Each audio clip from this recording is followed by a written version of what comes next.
everybody, so we have more action in Group B with Chile facing Australia in a game that ended up 3 for Chile and 1 for Australia. The game started with Chile dominating the possession of the ball, passing the ball around, trying to find ways to go into the opposition box. With a few unsuccessful attempts, at minute 11 in a very strange play, Alexis Sanchez finds himself with the ball shots into the net and it's 1-0 for Chile. Chile started really strong and at minute 13, Valdivia receives the ball from Alexis Sanchez and puts the ball once again into the net, making 2-0 for Chile. After the second goal, Chile decreased the pace of the game, the rhythm of the game, but still dominated, with Australia being a team that didn't show up to the game in the first minutes of the game. But finally at minute 34, a good play, a good team play by the Australian players, the ball ends up in Franic's feet in the right, he crosses into the area, and Tim Cahill with a strong jump and a strong header puts the ball into the net, making 2-1 and reducing the goal difference to Chile. Throughout this point, even though Chile still dominated the possession of the ball, Australia elevated their level of playing, especially trying to steal balls in their own midfield in the hopes that they would catch Chile in the wrong foot and running the fast break, going into the sides and then crossing a ball into the box so that Tim Cahill could resolve the game.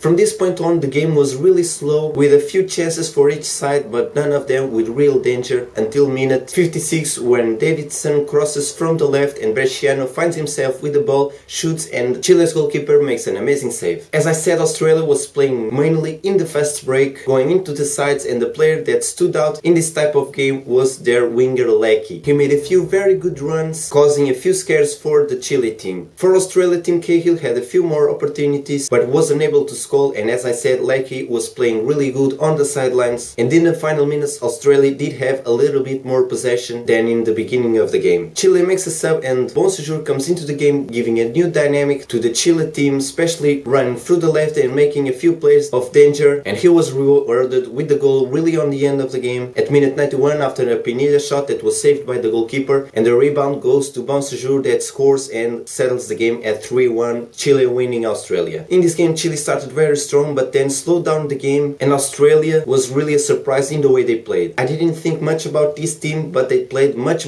better than I would think they would play. The best players in this game were for Chile, Valdivia, Alexis Sanchez, and in the end of the game Bonsejour, and for Australia, Tim Cahill played a very decent game. Bresciano also played good, but because it was such a surprise, in my opinion I'm gonna give the man of the match to the winger Matthew Lecky. He was really good in the game, especially against a much stronger team. He made several runs through the wings, creating a lot of problems for Chile team that thought in the first few minutes that they had settled the game, and they were wrong because Australia came to play. They weren't shy, they weren't afraid, and the scoreboard could have been a surprise with the way that Australia play. So everybody, I think that's about it. Don't forget to subscribe to my channel, comment, share the video, like the video. This was my analysis of this game. I hope you enjoyed. My name is Bruno Ferreira.